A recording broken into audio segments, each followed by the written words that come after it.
दोस्तों नमस्कार, ये है मार्गदर्शन फॉर सिविल सर्विसेज। मैं अनुराग चौधरी। दोस्तों, नागरिक शास्त्र अथवा राजनीति विज्ञान के महत्वपूर्ण प्रश्नों के एग्जाम बूस्टर श्रृंखला में इस वीडियो में प्रस्तुत है अंतर्राष्ट्रीय संबंध और विदेश नीति से संबंधित महत्वपूर्ण प्रश्नों का भाग 2, जो आपके आगामी विभिन्न परीक्षाओं जैसे पीजीटी प्रवक्ता, गवर्नमेंट इंटर कॉलेज प्रवक्ता, गवर्नमेंट डिग्री कॉलेज, उच्चतर शिक्षा असिस्टेंट प्रोफेसर और नेट जेआरएफ आदि के लिए बहुत ही उपयोगी है। तो आइए शुरू करते हैं आज का वीडियो अंतर्राष्ट्रीय संबंध और विदेश नीति से संबंधित महत्वपूर्ण प्रश्नों का एग्जाम बूस्टर। पहला प्रश्न है दोस्तों, आसियान और चीन के मध्य एक समग्र आर्थिक सहयोग समझौते पर कब हस्ताक्षर किए गए थे? तो उत्तर है वर्ष 2002 में।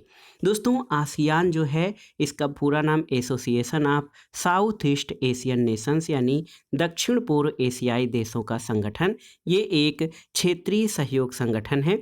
तो आसियान और चीन के मध्य समग्र आर्थिक सहयोग समझौते पर 2002 में हस्ताक्षर किए गए हैं। अगला प्रश्न है द 20 ईयर्स क्राइसिस, ये पुस्तक किसके द्वारा लिखी गई है? तो ये E.H. कार के द्वारा लिखी गई महत्वपूर्ण पुस्तक है, जिसका अंतर्राष्ट्रीय संबंधों में विशेष महत्व है। अगला प्रश्न है अंतर्राष्ट्रीय विधि के संहिताकरण से संबंधित है क्या चीज़ें? तो संयुक्त राष्ट्र चार्टर की धारा 13 और अंतर्राष्ट्रीय विधि आयोग, ये अंतर्राष्ट्रीय विधि के संहिताकरण से संबंधित हैं। कौन एक नव यथार्थवादी या नियो रियलिस्टिक थिंकर हैं? तो सही उत्तर केनेथ वाल्ट्ज। दोस्तों याद रखिएगा, केनेथ वाल्ट जो हैं ये एक नव यथार्थवादी विचारक हैं अंतर्राष्ट्रीय संबंधों के। अगला प्रश्न है उत्तर दक्षिण संवाद यानी नॉर्थ साउथ डायलॉग का अर्थ क्या है? तो उत्तर है कि उत्तर जो है यानी नॉर्थ अमीर देशों का प्रतीक है जिसमें विकसित देश आते हैं, जबकि दक्षिण में गरीब या विकासशील देश आते हैं। अगला है कि बहुध्रुवीय व्यवस्था के सापेक्ष द्विध्रुवीय व्यवस्था की स्थिरता विषयक केनेथ वाल्ट्ज के तर्क पर आधारित अपना मत किसने प्रस्तुत किया? तो एक विचारक हैं जॉन मर्शाइमर। इन्होंने बहुध्रुवीय व्यवस्था के सापेक्ष द्विध्रुवीय व्यवस्था की स्थिरता विषयक केनेथ वाल्ट्ज के तर्क पर अपना मत प्रस्तुत किया है। अगला प्रश्न है अंतर्राष्ट्रीय राजनीति में हॉटलाइन का क्या तात्पर्य है?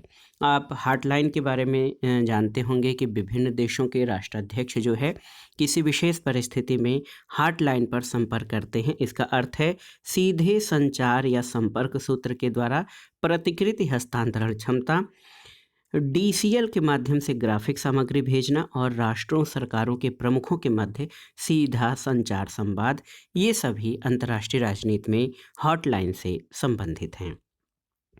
अगला प्रश्न है नौ उपनिवेशवाद या नियो कोलोनियलिज्म के उभरने के कारण क्या हैं? तो उत्तर है यूरोपीय शक्तियों की कमजोर हुई स्थिति और साम्राज्यवाद के विरुद्ध सचेतता में वृद्धि, ये नौ उपनिवेशवाद के उभरने के कारण हैं। अगला प्रश्न स्टार वार प्रोग्राम का संबंध किससे है? तो संयुक्त राज्य अमेरिका से संबंधित है स्टार वार प्रोग्राम। अगला प्रश्न है दोस्तों द्वितीय विश्व युद्ध के उपरांत विश्व का स्वरूप कैसा हो गया था? तो ये द्विध्रुवीकरण हो गया था, यानी केवल दो महाशक्तियां जो सभी खेमों का दो खेमों का नेतृत्व कर रही थीं। एक पूंजीवादी खेमे का नेतृत्व संयुक्त राज्य अमेरिका कर रहा था और साम्यवादी खेमे का नेतृत्व सोवियत संघ कर रहा था। अगला प्रश्न है कि वह विचारक जिसने अंतर्राष्ट्रीय राजनीति को शक्ति के लिए संघर्ष बताया है? तो आप सभी जानते हैं H.J. मार्गेनथाउ यानी हैंस जे मार्गेनथाउ। इन्होंने अंतर्राष्ट्रीय राजनीति को शक्ति के लिए संघर्ष बताया है। अगला प्रश्न है गेम थियरी यानी खेल सिद्धांत का समर्थक कौन विचारक नहीं है? तो चार्ल्स मैक्लेलैंड ये खेल सिद्धांत के समर्थक नहीं थे। अगला प्रश्न है राष्ट्रीय शक्ति का सर्वाधिक अस्थायी कारक कौन सा है? तो ये है भौगोलिक परिस्थिति। दोस्तों आप जान लीजिए कि राष्ट्रीय शक्ति के कई प्रमुख कारक हैं, ऐतिहासिक, भौगोलिक, राजनीतिक, सामाजिक, सांस्कृतिक। इसके अलावा सैनिक शक्ति या उसकी जो है कूटनीतिक क्षमता, ये सभी राष्ट्रीय शक्ति के कारकों में शामिल हैं। लेकिन किसी भी राष्ट्र की भौगोलिक परिस्थिति ये राष्ट्रीय शक्ति का सर्वाधिक अस्थायी कारक है। अगला प्रश्न है 1962 के क्यूबा मिसाइल संकट के समय अमेरिका के राष्ट्रपति कौन थे? तो ये थे JF कैनेडी। याद रखिएगा दोस्तों, कैनेडी जो हैं क्यूबा मिसाइल संकट के समय अमेरिका के राष्ट्रपति थे। अगला प्रश्न है भारत में वैश्वीकरण, उदारीकरण तथा निजीकरण के आर्थिक प्रभाव हैं। तो आप जान लीजिए सरकारी खर्च में भारी कमी, योजना पूरी प्रक्रिया में परिवर्तन, सांकेतिक योजना की शुरुआत और पारंपरिक सामाजिक क्षेत्रीय आयोजना का धारण, ये वैश्वीकरण, उदारीकरण और निजीकरण के आर्थिक प्रभाव हैं। एक और प्रश्न बनता है इसी पर कि भारत में उदारीकरण की नीति किस प्रधानमंत्री के काल में शुरू हुई थी? तो PV नरसिम्हा राव के समय में। अगला प्रश्न है एक एकीकृत व्यवस्था के रूप में निर्भरता के लिए जरूरी क्या है? तो ये है बाह्य योगदानकारी कारक। ये एकीकृत व्यवस्था के रूप में निर्भरता यानी डिपेंडेंसी के लिए जरूरी हैं। अगला प्रश्न है निर्भरता सिद्धांत में अर्ध परिधि या जो सेमी पेरिफेरल मॉडल है, इसका जो है विकास किसने किया था? तो इमैनुअल वालरस्टीन ने। याद रखिएगा निर्भरता सिद्धांत में अर्ध परिधि की अवधारणा इमैनुअल वालरस्टीन के द्वारा प्रस्तुत की गई। अगला है कि वालरस्टीन के अनुसार विश्व आर्थिक व्यवस्था किस अवस्था को व्यक्त करती है? तो उत्तर है श्रम का अंतर्राष्ट्रीय विभाजन। अगला प्रश्न है कि गैर पश्चिमी देशों की विश्व आर्थिक व्यवस्था में शामिल होने का परिणाम क्या है? तो उत्तर है उनका पूंजीवाद के विस्तार का विरोध करने की क्षमता बढ़ना। ये गैर पश्चिमी देशों की विश्व आर्थिक व्यवस्था में शामिल होने का परिणाम है। अगला प्रश्न है उत्पादन के साधनों का अभिव्यक्तिकरण की अवधारणा व्याख्या करती है किसको?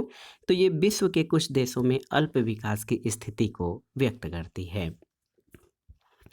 अगला प्रश्न है सुमेलन करना है AG फ्रैंक, ये निर्भरता सिद्धांत से संबंधित हैं। कार्ल W ड्यूश या कार्ल W डायच कहीं कहीं दिया रहता है, ये संचार सिद्धांत से संबंधित हैं। मिखाइल गोर्बाचोव ने खुलापन यानी ग्लासनोस्त और पेरेस्ट्रोइका की नीति शुरू की थी। और मार्टिन कैप्लान ये सिस्टम थियरी या अंतर्राष्ट्रीय संबंधों में प्रणाली सिद्धांत से संबंधित हैं। अगला है कि अंतर्राष्ट्रीय राजनय के प्रति तुष्ट दृष्टिकोण से संबंधित विल्सन के 14 सूत्र में पहलू हैं कौन कौन? तो शांति की खुली प्रसंविधाएं जिन तक खुलकर पहुंचा जाए और सभी उपनिवेशी दावों को मुक्त, खुले दिमाग से और निष्पक्ष समायोजन, ये अंतर्राष्ट्रीय कूटनीति के प्रति तुष्ट दृष्टिकोण में विल्सन के 14 सूत्रों में पहलू हैं। अगला प्रश्न है तीसरी दुनिया की पहचान निम्न आय के अतिरिक्त किसके और होने से होती है? तो तीसरी दुनिया में घोर सामाजिक असमानता है, कुछ लोग धनी हैं तो कुछ लोग बहुत निर्धन हैं। दूसरा है मानव और अर्थ संबंधी निर्धनता और तीसरा लिंग असमानता। ये तीसरी दुनिया या अल्प विकसित देशों की पहचान है निम्न आय के अलावा। अगला प्रश्न है मिखाइल गोर्बाचोव की ग्लासनोस्त नीति के अनिवार्य तत्व क्या हैं? तो इसमें आप जान लीजिए आलोचना की स्वतंत्रता के सिद्धांत को प्रोत्साहन और मीडिया और प्रकाशन पर नियंत्रण को ढीला करना। और आप जान लीजिए सोवियत संघ के विघटन में मिखाइल गोर्बाचोव की ग्लासनोस्त और पेरेस्ट्रोइका जो है महत्वपूर्ण कारक रहे थे। अगला प्रश्न है अंतर्राष्ट्रीय संबंधों के व्यवस्था सिद्धांत के प्रतिपादक कौन नहीं है? तो कार्ल W डायस। दोस्तों कार्ल डायच या कार्ल ड्यूस ये अंतर्राष्ट्रीय संबंधों में संचार सिद्धांत के प्रतिपादक माने जाते हैं, न कि व्यवस्था सिद्धांत के। अगला प्रश्न है वह बहुउद्देशीय निर्यात नियंत्रण प्रणाली जिसका भारत सदस्य नहीं है? तो NSG यानी न्यूक्लियर सप्लायर ग्रुप का भारत सदस्य नहीं है। अगला प्रश्न है निर्भरता के सिद्धांतकार जिन्होंने अर्ध परिधि की संकल्पना को जोड़ा है? तो ये इमैनुअल वालरस्टीन है। पाकिस्तान के पहले प्रधानमंत्री कौन थे? तो लियाकत अली। और प्रथम विश्व युद्ध में 14 अंक प्रोग्राम प्रतिपादित किया था किसने? तो वुडरो विल्सन ने। अगला प्रश्न है दोस्तों अंतर्राष्ट्रीय संधियों का कालानुक्रम व्यवस्थित क्रम क्या है? तो सबसे पहले वेस्टफालिया की संधि हुई, फिर यूट्रेच की संधि, वर्साय की संधि और संयुक्त राष्ट्र चार्टर। अगला प्रश्न है परमाणु अप्रसार संधि यानी nuclear non proliferation treaty NPT पर किसने हस्ताक्षर किए हैं? तो ईरान ने इस पर हस्ताक्षर किए हैं। सामूहिक सुरक्षा व्यवस्था अनुमति नहीं देता है किसका, तो ये तटस्थता की अनुमति नहीं देता, यानी न्यूट्रल होने की अनुमति नहीं देता है सामूहिक सुरक्षा व्यवस्था। सामूहिक सुरक्षा व्यवस्था इस सिद्धांत पर आधारित है कि एक सबके लिए और सब एक के लिए, यानी किसी एक राष्ट्र पर किया गया हमला सभी राष्ट्रों पर किया गया हमला माना जाएगा और सभी इस व्यवस्था में शामिल सभी राष्ट्र उस युद्ध करने वाले या आक्रमणकारी राष्ट्र का प्रतिरोध करेंगे मिलकर। अगला प्रश्न है, वह देश जो सेंटो का सदस्य नहीं था, तो यूएसए नहीं है। और एक प्रश्न बहुत ही महत्वपूर्ण है कि अंतर्राष्ट्रीय कानून का जन्मदाता किसे माना जाता है, तो एक विचारक है ह्यूगो ग्रोशियस। दोस्तों, ह्यूगो ग्रोशियस को इंटरनेशनल लॉ का जन्मदाता या जनक कहा जाता है। अगला प्रश्न है, राष्ट्रीय हित को विश्व राजनीति का अंतिम और निर्णायक तत्व कौन मानता है, तो ये मार्गेनथाउ है। अगला है, संयुक्त राज्य अमेरिका और भूतपूर्व सोवियत संघ के संदर्भ में डेटांत या दितेंत का तात्पर्य क्या है, तो इसका सीधा अर्थ होता है तनाव शिथिलता। तो दोनों महाशक्तियों के मध्य तनाव में शिथिलता, ये देतांत या डेटेंट का तात्पर्य है। डिटांट एक फ्रेंच भाषा का शब्द है। अगला प्रश्न है, मार्टिन कप्लान के अनुसार शक्ति संतुलन व्यवस्था की सर्वाधिक संभावित परिणति किसमें होगी, तो द्विध्रुवी व्यवस्था में शक्ति संतुलन व्यवस्था की सर्वाधिक संभावित परिणति होगी। अगला प्रश्न है, शांति के लिए एकता प्रस्ताव, इसमें संयुक्त राष्ट्र संघ के किस अभिकरण की शक्ति में वृद्धि हुई है, तो शांति के लिए एकता प्रस्ताव से महासभा यानी जनरल असेंबली की शक्तियों में वृद्धि हुई है। अगला प्रश्न सही सुमेलन है। FMTC ये व्यापक विनाश के हथियारों के प्रसार से संबंधित है। मॉन्ट्रियल प्रोटोकॉल जलवायु परिवर्तन से।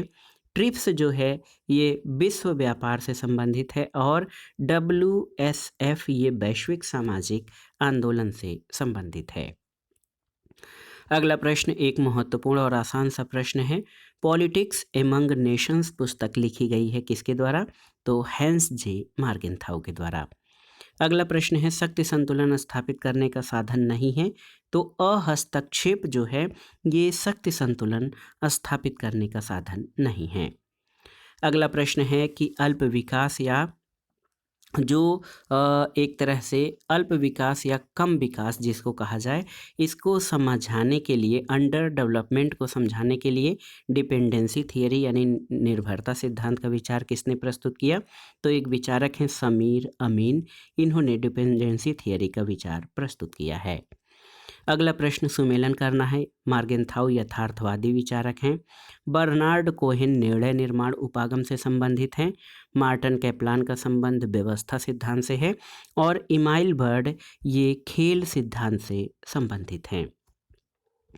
अगला प्रश्न एक बुक है कि system and process in international politics, इस पुस्तक के लेखक कौन है, तो मार्टिन कैप्लान हैं। वैकल्पिक वैश्वीकरण का समर्थक कौन है, तो समीर अमीन। दोस्तों, ये वैश्वीकरण के संबंध में ऑप्शनल ग्लोबलाइजेशन यानी वैकल्पिक वैश्वीकरण के समर्थक हैं। अगला प्रश्न है, विकास वह है जो भविष्य की पीढ़ियों को अपनी ज़रूरतों को पूरा करने की क्षमता से समझौता किए बिना वर्तमान की ज़रूरतों को पूरा करता है। ये परिभाषा किसकी है, तो ये सतत विकास या सस्टेनेबल डेवलपमेंट की परिभाषा है। प्रीविश्च थीसिस का संबंध किसका है, तो आप जान लीजिए विकास के सिद्धांत से। और समुदाय आधारित सतत विकास के सिद्धांत के लिए जानी जाती हैं कौन सी विचारक, तो एलिनार आस्ट्रम। अल्प विकास का आंद्रे गुंडर फ्रैंक का सिद्धांत आधारित है किस पर, तो ये महानगर उपग्रह संबंधों पर। अगला प्रश्न है, नीति विज्ञान का जनक कौन माना जाता है, तो हेराल्ड लासवेल। और globalisation India nation state and democracy पुस्तक के लेखक कौन है, तो CP भाम्बरी। दोस्तों, CP भाम्बरी की पुस्तक है globalisation India nation state and democracy. अगला प्रश्न है, 1927 में नेहरू ने उत्पीड़ित लोगों की कांग्रेस ऑफ ऑप्रेस्ड पीपल्स में भाग लिया, जहां उन्होंने कई अन्य देशों के राष्ट्रवादी नेताओं से मुलाकात की। ये कांग्रेस आयोजित की गई थी कहां पर, तो ब्रुसेल्स में। अगला प्रश्न है, ओडिशा में जगत सिंहपुर जिले में पोस्को इंडिया स्टील प्लांट को स्थानीय लोगों द्वारा बहुत विरोध का सामना करना पड़ा था। पोस्को कहाँ की कंपनी है, तो ये दक्षिण कोरिया की स्टील निर्माता कंपनी है और ये ओडिशा में इसको बहुत अधिक विरोध का सामना करना पड़ा था। अगला प्रश्न है, जम्मू और कश्मीर में संघर्ष विराम रेखा से संबंधित कराची समझौते पर हस्ताक्षर कब किए गए? तो वर्ष 1949 में। और राजनीतिक विश्लेषण में कौन सा सिद्धांत मानता है कि व्यक्ति उन कार्यों का उपयोग करते हैं जो उन्हें सर्वोत्तम परिणाम प्रदान करते हैं?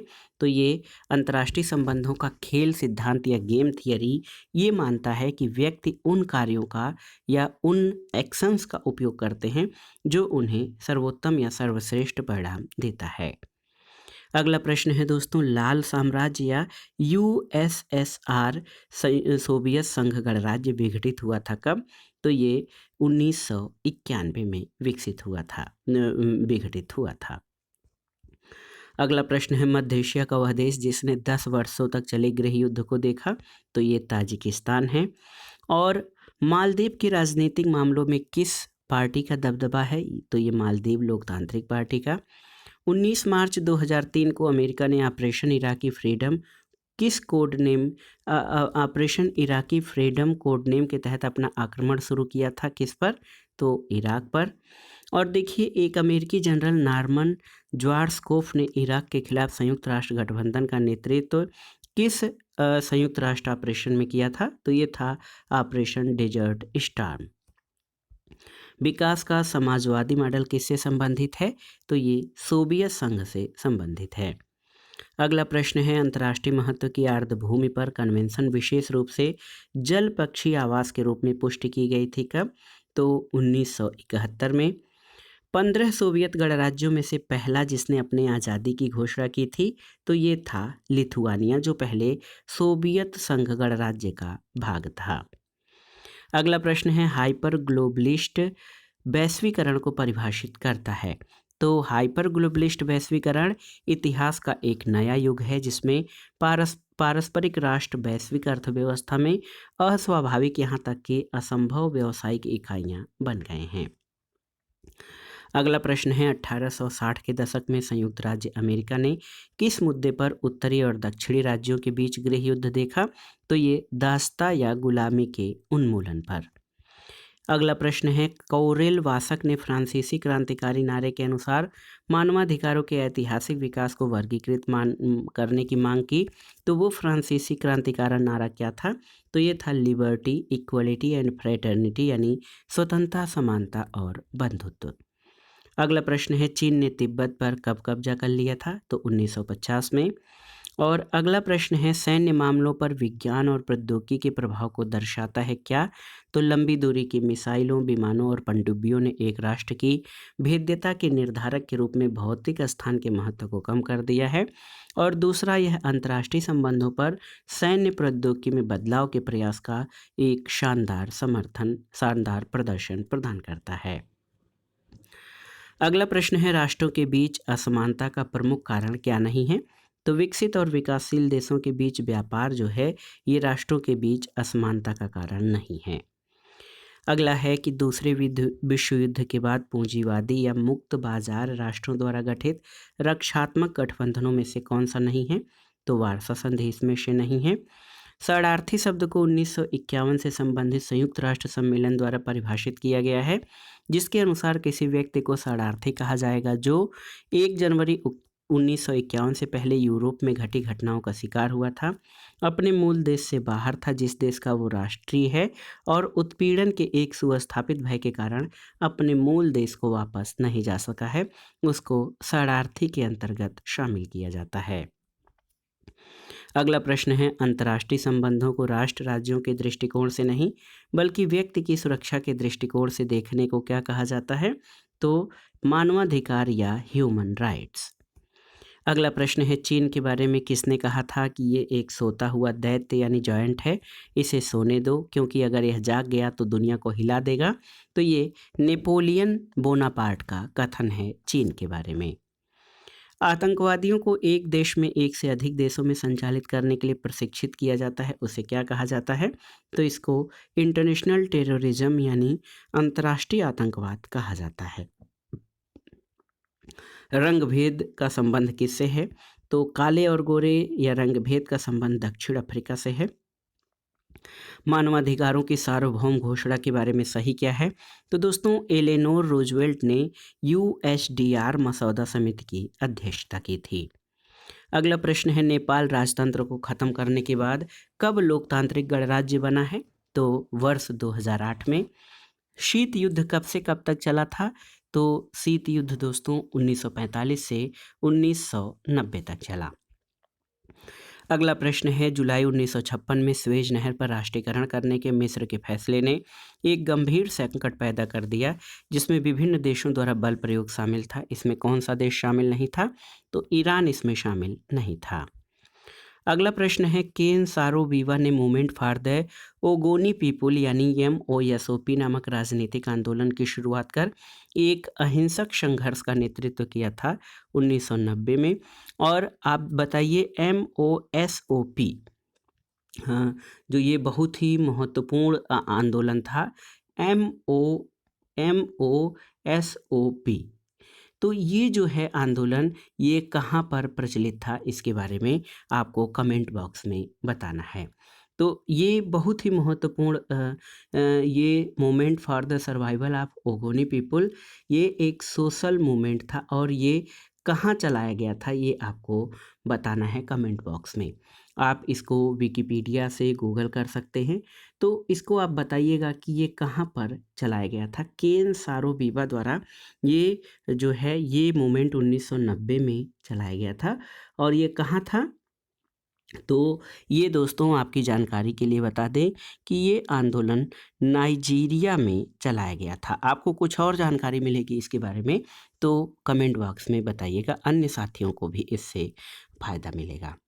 अगला प्रश्न है, CTBT यानी comprehensive nuclear test ban treaty व्यापक परमाणु परीक्षण प्रतिबंध संधि पर कब हस्ताक्षर किए गए थे? तो 1996 में। राजनीतिक हिंसा की पराकाष्ठा है जो दो विरोधी ताकतों को आमने सामने लाती है और सशस्त्र बलों के संतुलन के आधार पर मुद्दे को सुलझाती है। तो ये क्या है? तो ये युद्ध यानी वार है। अगला प्रश्न है, दक्षिण अफ्रीका की सरकार ने किस वर्ष के बीच रंगभेदी नीति का पालन किया था?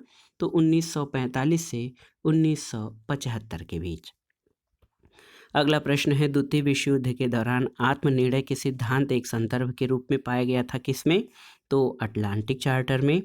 और देखिए दोस्तों बहुत ही महत्वपूर्ण प्रश्न है, आप देख सकते हैं।